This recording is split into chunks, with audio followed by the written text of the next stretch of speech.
아들이 벽 안에서 지저대는 작은 강아지를 발견했다. 그리고 아들은 그 아이를 두고 자리를 떠나기를 완강히 거부했다. 제 살배기 아전이가 벽을 향해 무릎을 꿇고 있었다. 그러자 벽은 그에 화답하듯 치고 있었다. 구름 한 점 없이 맑은 오후, 부산에서의 일이었다. 아이의 작은 무릎이 따뜻한 땅에 눌리고 작은 두 손이 콘크리트에 닿아 있었다. 아빠, 누가 갇혀 있어? 도와줘야 해. 음. 하즈리가 소리치며 벽에 난 삐죽삐죽한 구멍을 손가락으로 가리켰다. 거울로 들여다본 나는 숨을 삼켰다. 어둠 속에서 겁에 질린 두 눈이 이쪽을 가만히 응시하고 있었다. 태어난 지 7개월도 채 되지 않았을 진돗개 강아지였다. 우와, 코끝이 구멍에서 겨우 삐져나와 있었고 털에는 먼지가 잔뜩 엉겨붙어 있었으며 턱이 가늘게 떨리고 있는 것이 보였다. 순간적으로 하준이를 떼어놓아야 한다는 본능이 발동했다. 낯선 게? 갇혀서 겁에 질려 있다. 위험할지도 모른다. 하지만 하준이가 다시 말을 걸자 강아지의 눈빛이 부드러워지는 것을 알 수 있었다. 괜찮아. 럼느나. 아빠가 도와줄 거야. 아는 벽을 둘러보았다. 구멍의 가장자리는 그냥 부서진 것이 아니었다. 덧칠에 굳어진 거친 표면에 손을 대자 마른 모르타르의 감촉이 느껴졌다. 이건 사고가 아니다. 누군가 의도적으로 이 아이를 가둔 것이다. 가슴이 죄어오는 듯했다. 어떻게 진돗개 강아지에게 이런 짓을 할 수 있단 말인가? 하준이가 구멍에 더 가까이 다가가 좁은 틈새로 손을 뻗었다. 강아지가 그 손끝을 핥았다. 며칠 동안이나 다정함을 느껴보지 못한 듯한 바싹 마르고 절박한 핥음이었다. 엄너나 배고파? 하준이가 물었다. 아는 꿀꺽침을 삼켰다. 아들의 어린 목소리에는 의심의 기색이라곤 전혀 없이 확신만이 담겨 있었다. 우리가 이 아이를 구해야 한다고. 하지만 어떻게 구해야 할지 막막했다. 벽은 두껍고 뒤편의 공간은 좁았다. 조금이라도 순서를 잘못 봐봤다간 저 아이를 다치게 할지도 모른다. 아이, 주위를 둘러봐도 사람 그림자는 없고, 들리는 것은 저 어두운 구멍에서 새어나오는 얕고 거친 숨소리뿐. 콘크리트 너머로 강아지의 심장 박동이 전해져 오는 것 같았다. 하준이가 큰 눈으로 나를 올려다보았다.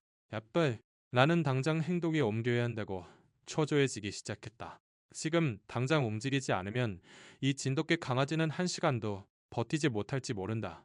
네 손가락에 묻은 모르타르가 알고 싶지 않았던 진실을 말해주고 있었다. 누군가 살아있는 심장을 돌 속에 가두어버린 것이다. 나는 하준이를 안전한 곳으로 끌어당기고 최대한 침착한 목소리로 말했다. 아빠 무릎 옆에 앉아 있어봐. 하준이는 구멍에서 눈을 떼지 않고 속삭였다. 안에서는 강아지가 얕고 빠른 숨을 몰아쉬고 있었다. 그 숨소리가 좁은 공간에 울려 퍼져 마치 카운트다운을 새기는 시계 소리 같았다. 나준이의 물통에서 물을 손에 받아 빛이 스며드는 틈새로 내밀었다. 거친 혀가 내 피부를 긁었고 감사와 초조함이 뒤섞인 듯한 물 마시는 소리가 났다. 콘크리트에 울리는 작은 연화음. 그 소리는 나도 모르는 사이에 약해져 있던 내 안에 무언가를 산산조각 냈다. 부산의 눈부신 햇살 속에서 나는 벽을 다시 한번 둘러보았다. 이것은 우연히 생긴 균열이 아니다. 가장자리는 너무나도 반듯했고 더 칠된 모르탈 자국은 너무나도 의도적이었다. 이 짓을 한 인간은 이 아이를 숨기고 날 사냈지 못하게 하고 싶었던 것이다. 아스팔트에서 그림자가 일어섰다. 나는 아내 지에게 전화를 걸었다. 장갑과 수건, 작은 새지렛대, 낡은 정, 그리고 하진이의 모래 양동이를 가져와 달라고. 내 목소리 톤에서 무언가를 감지했는지 그녀는 아무것도 묻지 않고 금방 갈 기라고만 말했다.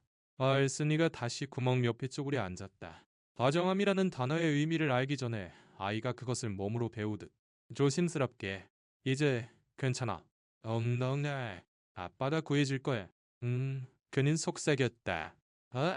틈새로 손가락을 밀어 너차 따뜻한 털 가죽이 느껴졌고 그리고 피부가 팽팽하게 당겨진 뼈가 느껴졌다. 목줄은 없었고 몸은 먼지투성이에 말라 있었다. 강아지는 낮게 으르렁거렸지만 그것은 위협이라기보다는 애원에 가까웠다. 그리고 마치 어둠에서 나가는 것이 고통스럽다는 듯이 빛을 향해 얼굴을 밀어붙여 왔다. 아는 겁먹은 아이에게 타이르듯 말했다. 얘야, 아빠가 여기 있단다. 에이, 천천히 하자꾸나. 이름은 자연스럽게 입에서 나왔다. 따뜻하고 부르기 좋은 우리를 하나로 모아주는 듯한 이름이었다. 바준이가 미소 지으며 둘이 하고 한 음절 한 음절 확인하듯 말해보았다. 시작하다. 나는 벽에 이음매를 찾았다. 조잡한 보스 공사의 흔적이었다. 낡은 블록 틈새를 모르타르로 메워놓았다. 미스의 배전반은 벽 뒤에 철근이나 전선이 숨어있을 가능성을 시사했다. 함부로 두드리면 저 아이를 다치게 할지도 모른다. 억지로 열려고 했다간 저 아이의 갈비뼈를 짓누를지도 모른다. 이체에 귀를 대자 강아지의 숨이 머리카락 스치는 듯한 소리를 냈다. 자네를 안으로 떨어뜨리지 않고 구멍 입구를 넓힐 방법이 필요했다. 지혜의 차가 모퉁이를 돌아오는 것이 보였다. 그녀는 도구와 물병을 손에 들고 달려왔다. 햇빛이 금속에 반사되어 마치 희망의 빛처럼 보였다. 어머나, 그녀는 숨을 헐떡이며 무릎을 꿇었다. 누가 이런 짓을. 그녀는 하준이 앞에서 말을 삼키고 아이에게 세지렛대를 건넸다. 파편이 안으로 들어가지 않도록 구멍 가장자리에 수건을 감쌌다. 하준호, 여기서 천천히 물을 부어주렴. 우리야. 넘노라. 하준이는 뒤도를 올리듯 경건하게 말했다. 둘이는 혀를 내밀어 물을 핥고 돔을 더욱 밀어붙여 갈비뼈가 삐죽삐죽한 콘크리트에 스쳤다. 자, 얘야. 나는 중얼거렸다. 해가 들어올리면 어깨를 밀어올려. 약한 가장자리 아래에 정을 꽂고 새지렛대로 아주 조금 힘을 가해보았다. 벽이 마른 신음소리를 냈다. 먼지가 흩날렸다. 둘이는 웅질 몸을 따랐지만 의인을 가만히 있었다. 나를 신뢰하고 있는 것이다. 나와 너무네. 나 하준이가 작은 손을 허공에 띄운 채 격려했다. 벽의 가장자리가 움직이는 것이 느껴졌다. 깨끗하게 갈라지면 이 아이는 살 수 있다. 잘못 부서지면 저 아이의 머리 위로 잔해가 쏟아질지도 모른다. 나는 심호흡을 하고 각도를 정하고 더 강하고 안정적인 힘으로 당겼다. 그녀이 원하는 대로 벌어지기를 기도하면서. 그러자 벽은 삐걱하는 날카로운 소리로 답했다. 내부에서 금속이 울리고 그에 이어 제어할 수 없는 느리고 무거운 움직임이 일어났다. 콘크리트 판이 흔들리자 나는 내 어깨로 벽을 밀고 수건을 감은 쇠지렛대로 그것을 받쳤다. 먼지가 우리 얼굴에 쏟아졌다. 지혜가 하준이를 뒤로 물러서게 했다. 와, 주먹만 한 시멘트 덩어리가 구멍가로 옆에서 부서져 내렸다. 조리는 눈을 크게 떴지만 엇먹기보다는 우리를 믿는 것이 고통이 덜하다고 결심한 듯 미동도 없이 버티고 있었다. 아빠, 조심해. 하준이가 외쳤다. 넘나네. 괜찮아? 나는 흙먼지를 삼켰다. 괜찮아. 왁실은 없었다. 저 아이의 숨은 찢어진 종이처럼 틀어져 있었지만 내 목소리에서 확신을 느끼게 해야 했다. 쇠지렛대를 더 높은 위치로 옮겨 걸고 머리카락 카놀 굽기에 가는 균열을 찾아 저음으로 천천히 응기 있게 압력을 가했다. 콘크리트는 마른 소리로 답했다. 그것은 오랫동안 방치되어 온 무덤의 소리였다. 부산의 아스팔트는 타는 듯이 뜨거웠다. 수건 한쪽을 적시어 틈새로 물 한 줄기를 흘려보냈다. 둘이는 혀를 살짝 들어 그것을 받아 마시고 코끝을 앞으로 내밀어 그 수염이 내 손가락 관절을 스쳤다. 마음나니 목마른가 봐. 하진이가 경건하게 말했다. 지혜가 모래 양동이에 물을 붓고 나는 숟가락으로 그 가장자리를 따라 물을 더 흘려 넣었다. 먼지를 적셔 저 아이의 호흡을 편하게 해주기 위해서였다. 가까이 다가가자 오래된 비와 공포가 섞인 듯한 냄새가 났다. 예사모 7개월의 진돗개 강아지. 그 뼈에는 너무나 무거운 이야기를 짊어지고 있었다. 더 현명한 방법을 찾아보았다. 밥산보수 벽이었다. 모르타르 표면은 30cm, 정도의 공동 위에 칠해져 있었다. 나는 윗부분의 가장자리를 넓혀 바깥쪽으로 깎아내고 마편이 안에 떨어지지 않도록 계속해서 제거했다. 알았지? 둘이? 나는 속삭이며 그 이름을 약속처럼 올리게 했다. 내가 들어 올리면 턱을 당기고 천천히 어깨를 밀어 올려. 저 아이는 한 번 띵띵거렸다. 이해한 것인지 아니면 그렇게 바라며 흉내낸 것인지. 대화, 멍멍아. 아주 네가 속삭이며 다시 무릎을 꿇었다. 그 작은 손은 마치 축복처럼 허공에 떠 있었다. 쇠지렛대를 옮기자 벽의 가장자리가 흔들렸다. 문틀 같은 또 다른 가는 균열이 나타나자 나는 그것을 따라 초승달 모양으로 깎아냈고 마침 내 공동에 빛이 스며들었다. 우리는 처음으로 심호흡을 하고 아이리 뼈를 부풀리고 그리고 버텼다. 금세로 가슴을 따라 손가락을 밀어 노차 피부 아래에서 떨림이 느껴졌다.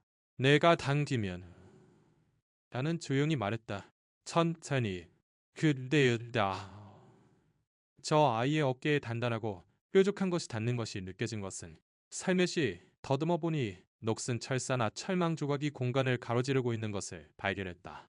어느 업자가 펴갈에 금속을 남기고 간 것이다. 오수 공사가 저 아이를 그 금속에 걸리게 해버렸다. 지금 저 강아지가 몸부림치면 빠져나오기는커녕 피부가 찢어지게 될 것이다.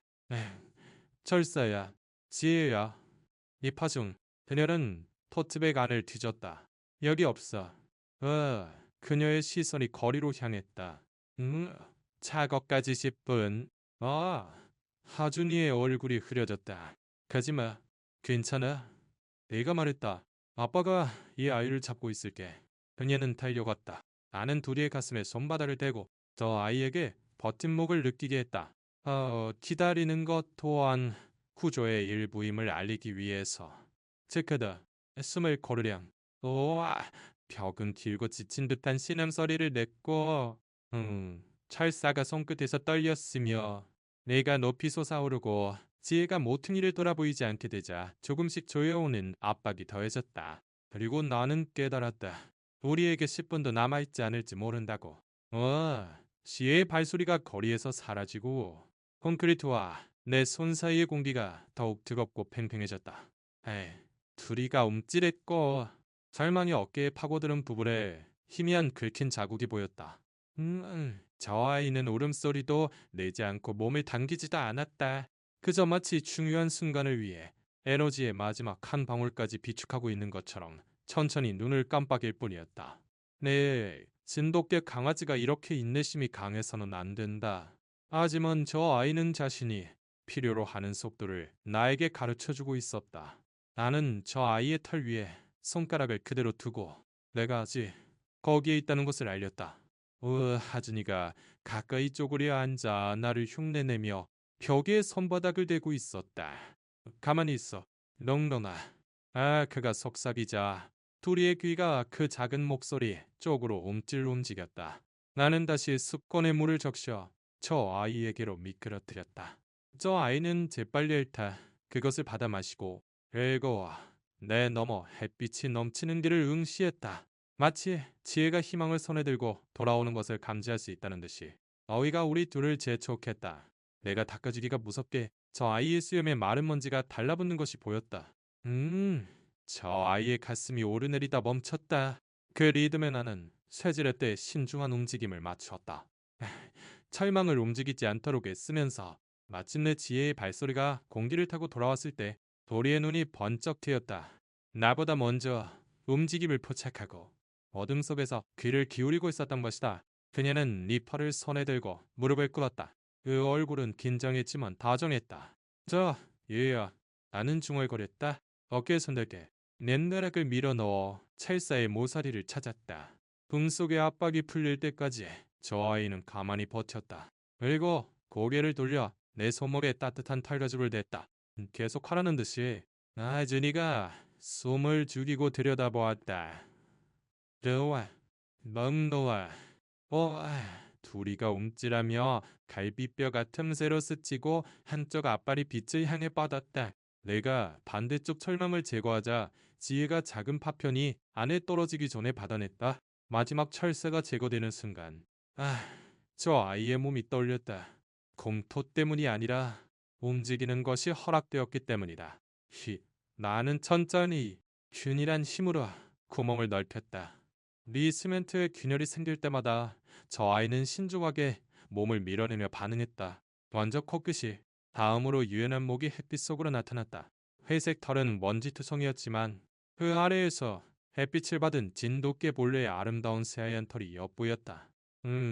하준이가 숨을 삼켰다. 엄마님 말이다. 둘이는 움직임을 멈추고 귀를 하준이에게 향했다.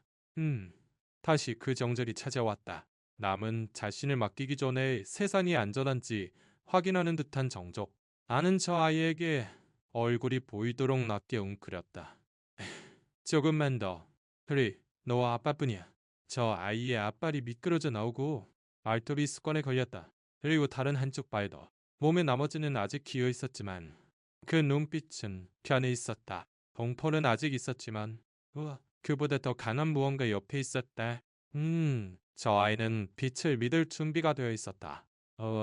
둘이의 발은 마치 그곳이 단단한 땅인 것처럼 수건을 붙잡고 말톱을 천에 박아놓어 자신을 고정시키려 했다. 몸의 나머지는 아직 벽 안에 있었지만 그 시선은 나에게서 떨어지지 않았다. 손가락 관절에 저 아이의 거친 숨결이 느껴졌다.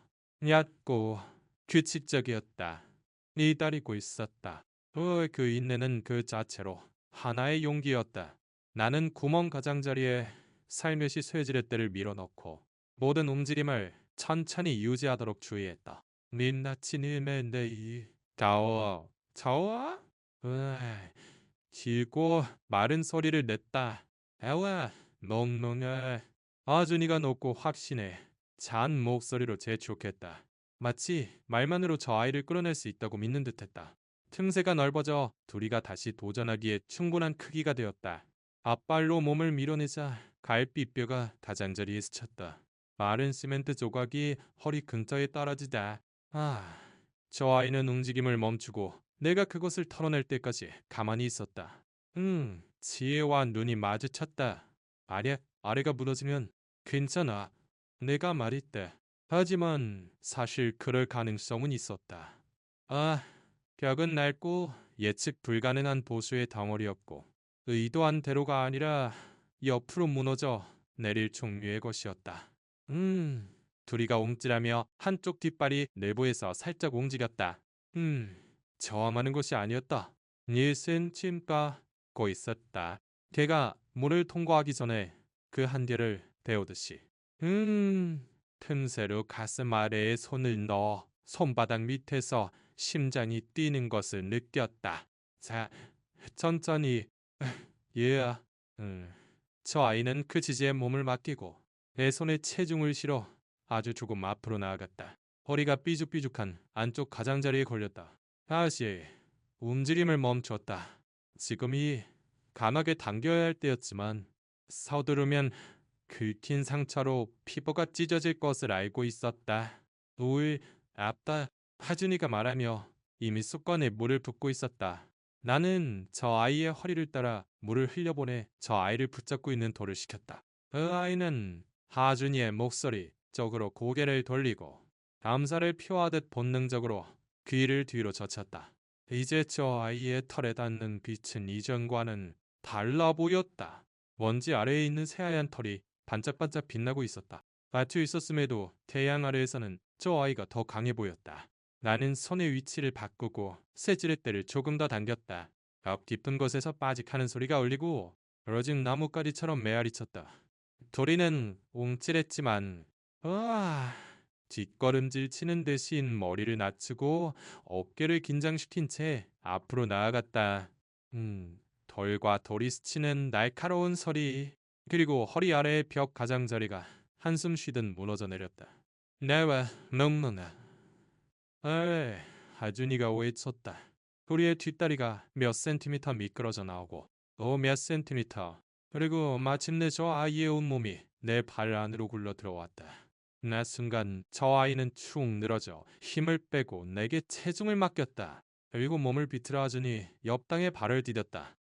저 아이는 달리지 않았다. 그저 거기에 서서 내 다리에 몸을 비비고 와 옆구리로 거친 숨을 쉬며 눈을 반쯤 감고 얼마만인지 모를 햇살을 쬐고 있었다. 하준이가 손을 뻗어쳐 아이의 어깨에 닿았다. 멍만해. 나왔구네. 으, 그는 거의 경외심을 담아 속삭였다. 우리는 돌아보며 그 작은 손에 코끝을 얹었다. 마치 벽 밖의 세상은 바로 여기서부터 시작된다는 듯이. 둘이는 곁에 가만히 서 있었다. 마치 며칠 동안 숨을 죽이고 있다가 이제야 겨우 숨 쉬는 법을 떠올린 것 같았다. 지나가는 차 소리, 나뭇잎 스치는 소리, 온갖 소리에 귀를 쫑긋 세웠지만 놀라서 뛰어오르지는 않았다. 그저 봄의 감축이 자신을 지탱하는 유일한 것인 양 어깨를 계속 비볐다. 나는 무릎을 꿇고 저 아이를 살폈다. 팔은 먼지투성이었고 그 아래에 있는 몸은 생후 7개월 된 진돗개치고는 너무나 가볍게 느껴졌다. 난 갈비뼈에 닿자 저 아이는 움찔했다. 아픔 때문이 아니라 더 오래된 무언가? 다정함을 기대하지 않는 법을 배운 개가 몸에 익히는 그 경계심 때문이었다. 아준이가 낮게 웅크리고 보물처럼 물병을 내밀었다. 더욱 넌날 목마르지? 그는 이미 병을 기울이고 있었다. 우리의 코가 병 입구에 닿고 이윽고 혀가 물을 찾았다. 왜는 천천히 그리고 점점 빠르게 한 모금 한 모금 마실 때마다 조금씩 자신감을 되찾아갔다. 지혜가 눈물을 닦으며 이렇게 작은데 누가 이런 짓을 했을까라고 말했지만 그 목소리는 중간에 끊겼다. 나는 대답하지 않았다. 그 질문은 지금 이 순간에는 너무나 컸다. 우리는 병의 절반쯤 물을 마시더니 뒤로 물러나 코를 핥고 햇볕 아래에서 눈을 가늘게 떴다. 그리고 아무런 예고 없이 하준이에게 다가가 그 뺨을 살며시 핥았다. 하준이가 높고 꾸밈 없는 목소리로 웃었다. 멍멍이가 뽀뽀했어. 그가 알렸다. 그 순간 둘이의 몸에 경직이 스르르 풀리고 어깨에 힘이 빠지며 꼬리가 희미하게 흔들렸다.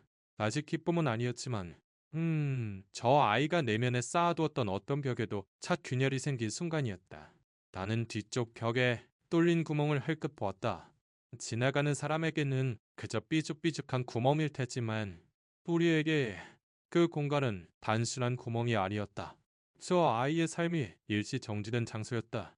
그리고 이제 저 아이는 빠져나온 것이다. 네, 집에 가자. 지혜야. 나는 말하며 저 아이의 몸 아래로 손을 밀어 넣었다. 들어 올려줘도 저항하지 않았다. 그 체중은 팔 안에서 허약했고 마치 마른 잎사귀 다발을 안고 있는 것 같았다.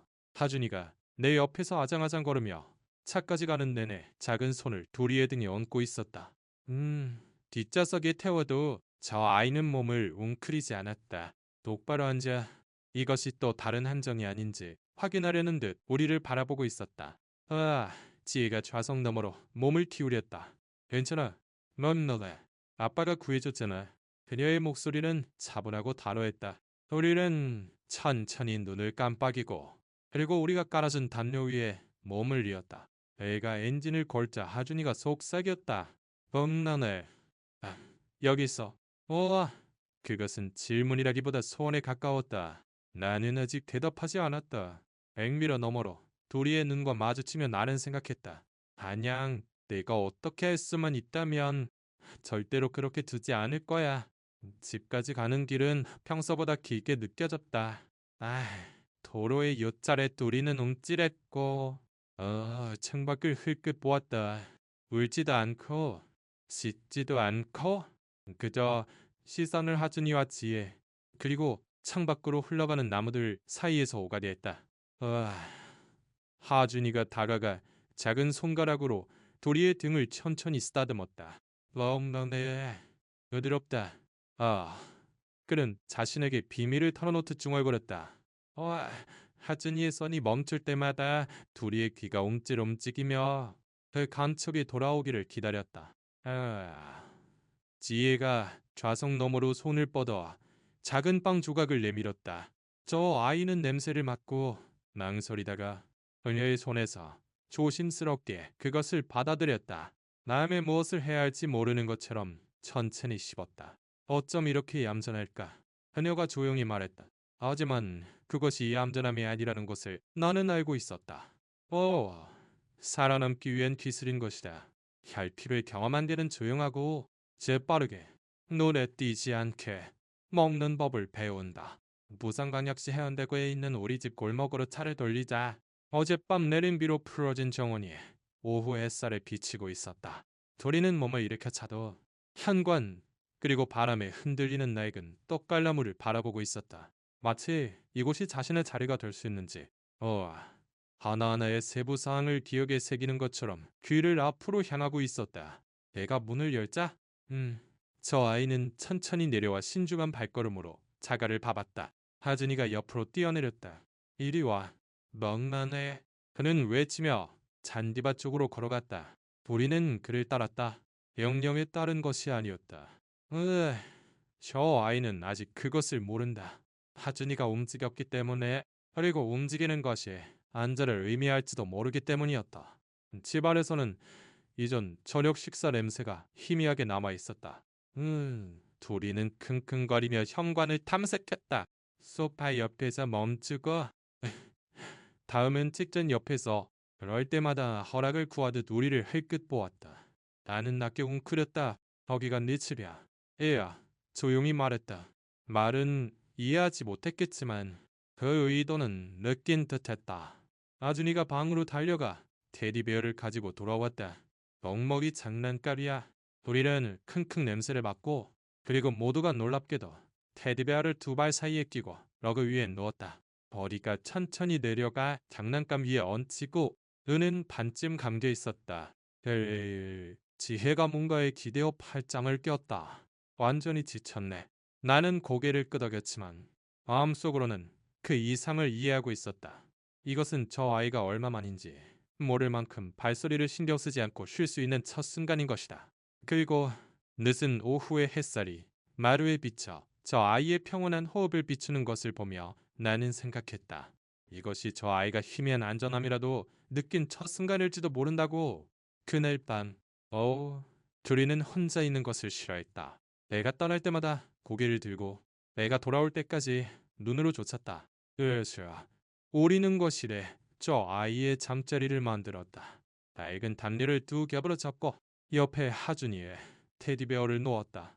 집에 조용해진 후 나는 저 아이 옆바닥에 앉았다. 저 아이는 몸을 기대어 그 옆구리가 내 다리에 닿았다. 따뜻하고 멋실했다. 호흡은 느렸지만 때때로 떨림이 몸을 스쳐 지나갔다. 마치 잠속에서 묻혀있던 기억이 떠오르는 것 같았다. 나는 어느새 속삭이고 있었다. 이제 괜찮아. 얘, 더는 벽은 없어. 더는 갇혀있지 않아. 한밤중 어깨 옆에서 작은 기척을 느꼈다. 하준이었다. 잠버릇으로 머리가 헝클어진 채 자신의 담요를 껴안고 있었다. 엉망이 무서워? 그는 거의 순소리 같은 목소리로 물었다. 그런가 봐. 알은 인정했다. 같이 자줄래? 애가 고개를 끄덕이자 하진이는 둘이의 반대편에 몸을 웅크리고 그의 작은 손을 개의 털가죽 위에 얹었다. 둘이가 움찔하더니 살며시 하진이의 발에 머리를 기댔다. 그 순간 저 아이의 몸에 긴장이 풀렸다. 마치 이제 이 두 사람이 자신의 무리라고 결정한 것 같았다. 나는 두 사람이 잠드는 것을 지켜보았다. 두 사람의 숨소리가 하나로 녹아들어 누가 누구를 위로하고 있는지 더는 알 수 없었다. 아침이 되자 햇살이 방으로 들어와 둘이의 털가죽을 비췄다. 저 아이는 고개를 들고 밖에 새지적임에 귀를 종긋 세웠다. 하진이가 몸을 일으키고 환하게 웃었다. 넉넉네. 산책 가자. 부이의 꼬리가 대답하듯 바닥을 두 번 쳤다. 우리는 시원한 공기 속으로 발을 내디뎠다. 목줄은 내 손 안에서 느슨했다. 저 아이는 묶여있지 않아도 곁을 떠나지 않았기 때문이다. 저 아이는 정원 냄새를 맡고 울타리 냄새를 맡고 덧갈나무 뿌리 냄새를 맡았지만 항상 하주리가 아직 거기에 있는지 확인하기 위해 돌아보았다. 뒷가에서 이웃이 손을 흔들었다. 새 식구예요. 그녀가 외쳤다. 나는 주리를 보았다. 이제 저 아이는 조금 등을 펴고 가슴을 펴고 귀를 세우고 있었다. 네, 나는 말하며 그 진실이 마음에 스며드는 것을 느꼈다. 집에 돌아왔어요. 하지만 저 아이의 눈에는 무언가 다른 것이 보였다. 마치 그저 탐색하는 것이 아닌 것 같았다. 확인하고 있었다.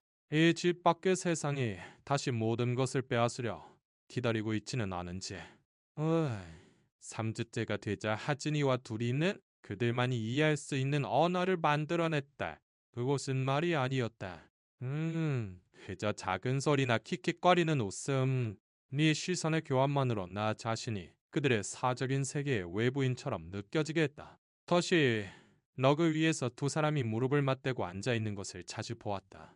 어, 하진이가 블록을 쌓고 있으면 둘이는 마치 작은 친구의 마음을 상하게 하고 싶지 않다는 듯 아주 부드럽게 발로 건드려 그것을 무너뜨렸다. 하진이는 멍멍아 실 하고 소리치고 둘이는 고개를 갸웃하고 그리고 다시 똑같이 조심스럽게 다른 블록을 밀었다. 태어난 지 겨우 7개월 된 이 진돗개 강아지가 거친 놀이와 3살배기 아이가 필요로 하는 부드러운 손길의 차이를 이해하는 것처럼 보이는 것에 나는 놀랐다. 하준이가 아침 식사 때 숟가락을 떨어뜨리면 둘이는 그것을 입으로 주워 하준이의 무릎 위에 살며시 올려놓았다. 하준이는 손뼉을 치며 기뻐했다. 런런이 체크드. 그리고 둘이는 마치 메달을 딴 것처럼 꼬리를 흔들었다. 그리고 매일 아침 나 하준이는 둘이를 돌보는 것을 자신의 임무로 삼았다. 그는 작은 물컵을 들고 아장아장 걸어가 멍멍아 물이야 라고 말하고 둘이가 다 마시기를 기다린 후에야 자신의 우유를 마셨다. 한편 둘이는 하준이에게서 눈을 떼지 않고 어디든 따라다니게 되었다. 하준이가 장난감 상자로 가면 둘이도 바로 뒤에, 하준이가 현관에 앉으면 둘이는 살아있는 담요처럼 그의 발 위에 누웠다. 어느 날 오후 내 마음에 깊이 남는 광경을 목격했다. 하진이가 작은 장화를 한 짝 신고 두 번째 장화를 신느라 끙끙거리고 있었다.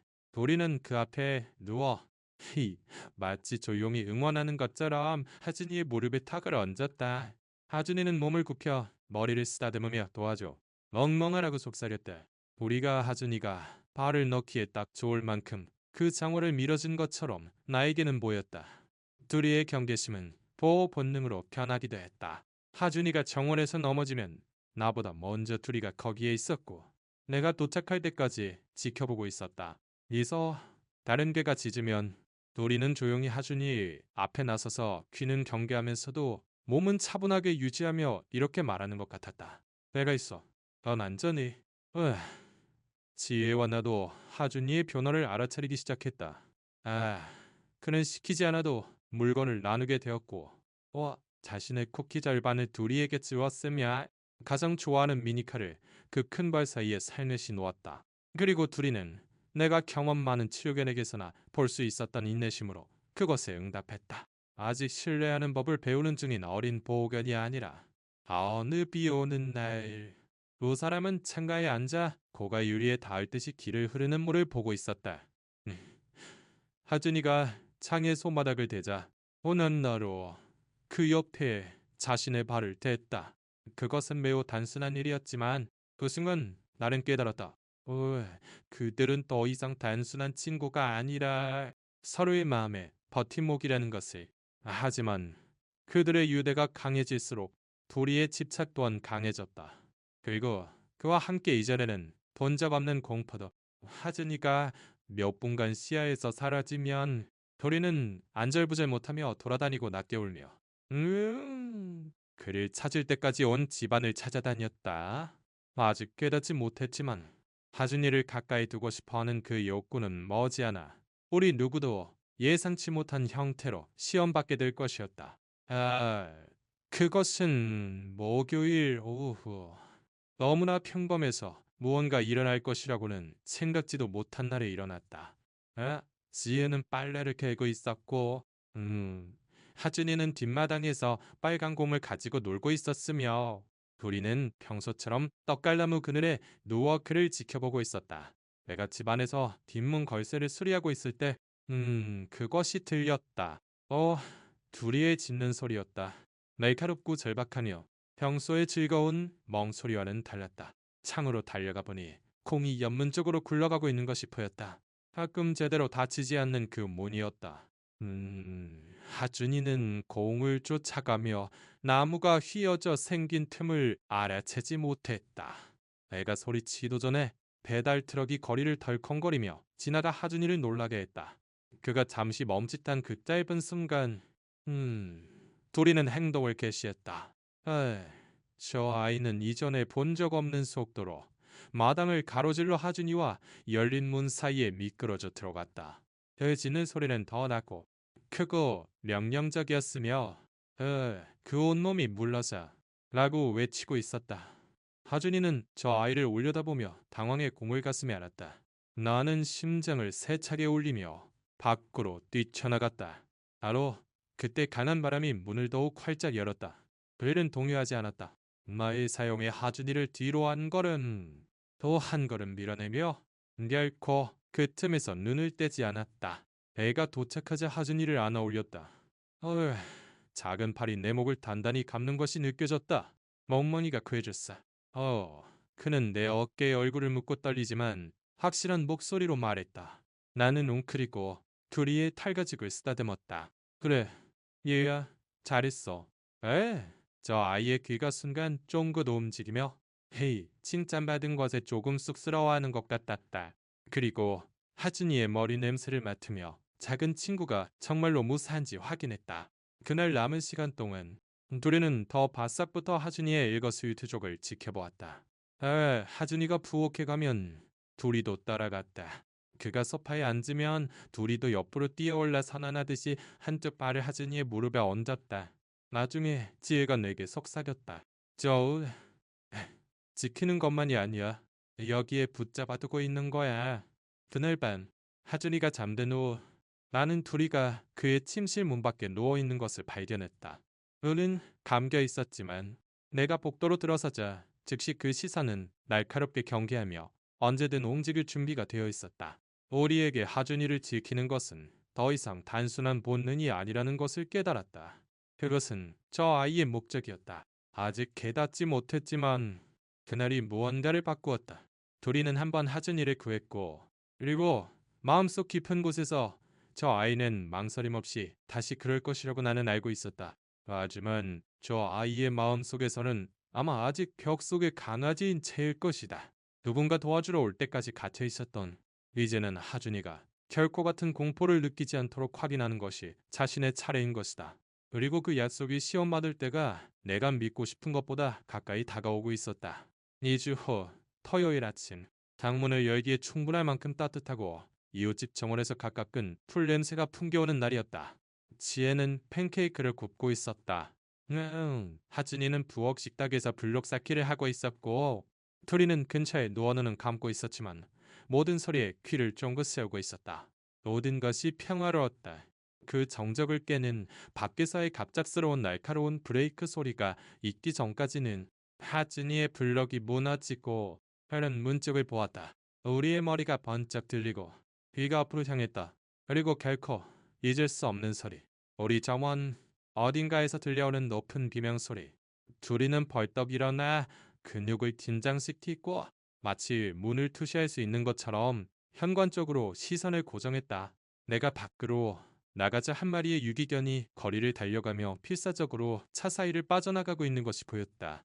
사람들은 소리치고 있었지만 아무도 도우려 움직이지 않았다. 그리고 시야 한쪽에서 그것을 보았다. 아준이었다. 키를 절반쯤 내려와 둘이의 공을 팔에 안고 있었다. 마치 유기견이 놀고 싶어 한다고 생각한 것처럼. 하준아. 제 목소리는 막혔지만 우리가 더 빨랐다. 그는 하준이 앞으로 끼어들어 털과 근육의 벽이 되어 버티고 섰고 그 낮은 으르렁거림이 혼란을 갈랐다. 우와. 하준이는 놀라서 멈춰섰고 나는 그를 잡기 위해 달려갔다. 얼른 움직이지 않았다. 유기견이 모퉁이를 돌아보이지 않게 될 때까지 그 눈으로 쫓았고 검은 아드레날린으로 떨고 있었다. 다음 나 안으로 돌아오자 하준이는 공을 바닥에 떨어뜨리고 둘이를 올려다보았다. 엉멍이가 구해줬어. 그는 조용히 말하며 둘이의 목에 팔을 감았다.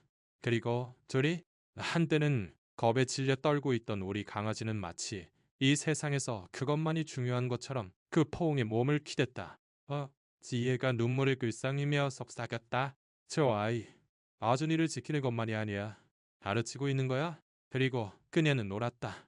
나준이는 자신의 팬케이크 조각을 도리에게 주게 되었고 물그릇이 항상 채워져 있는지 확인했으며 잠들기 전에는 그림책을 읽어주기까지 했다.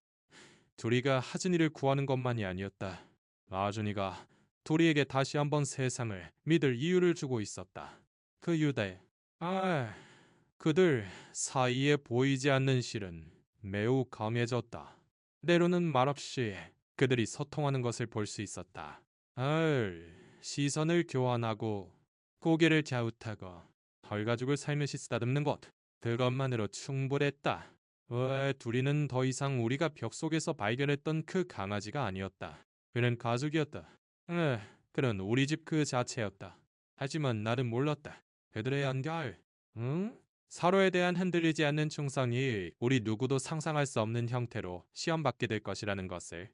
그리고 그것이 일어났을 때 우리는 모두 숨을 줄이게 될 것이다. 도리의 이야기가 평온한 결말을 맞이한 그날은 드라마나 위험과는 거리가 멀었다. 그것은 평온 그 자체였다. 나는 뒷마당에서 하준이 옆 잔디밭 위에 누워있는 저 아이를 발견했다. 그들의 머리는 하늘에 같은 한 조각을 향해 기울어져 있었다.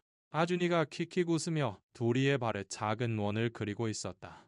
그리고 도리의 꼬리가 느리고 규칙적인 리듬으로 땅을 두드리고 있었다. 7개월 전, 저 아이는 차가운 벽 속에 갇혀있친 법에 질린 진돗개 강아지였다. 이제는 이 집의 심장박동 그 자체다. 공터에서 실내로 버려진 존재에서 사랑받는 존재로의 저 아이의 여정은 저 아이의 삶을 바꾼 것만이 아니었다. 우리의 삶 또한 바꾼 것이다. 우리가 처음 저 아이를 만났던 날, 저 아이가 조금만 더 늦었더라면 발견되지 못했을지도 모른다는 것을 생각한다. 울타리 너머나 벽서, 워근 어둠 속에 숨어 누군가 알아주기를 기다리는. 에이, 다른 얼마나 많은 도리가 아직 거기에 있을까? 이 작은 아이의 버려진 상태에서 회복까지의 여정은 유기동물보호 단체의 중요성이 얼마나 큰지를 말해준다. 만약 그들이 없었다면 둘이에게는 기회가 없었을지도 모른다. 우조된 강아지를 돌보는 것은 사랑만으로 이루어지지 않는다. 그것은 책임이자 반려동물에 대한 진정한 보살핌이다. 어려운 때에도 항상 곁에 있겠다는 약속이다. 우리는 우리에게 다정함이란 수동적인 것이 아니라 능동적인 것임을 가르쳤다. 볶는다는 것은 그저 느끼는 것이 아니라 행동하는 것이라고.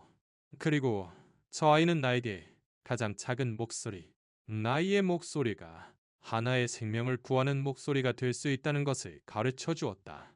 만약 도리의 이야기에 마음이 움직였다면 그대의 이 이야기를 널리 공유해 주세요. 그 이야기가 전해질 때마다 그것은 아직 기다리고 있는 다른 개에게 던져지는 생명줄이 됩니다. 누가 그것을 벌지, 누구의 마음에 닿을지, 당신은 결코 알 수 없으니까요.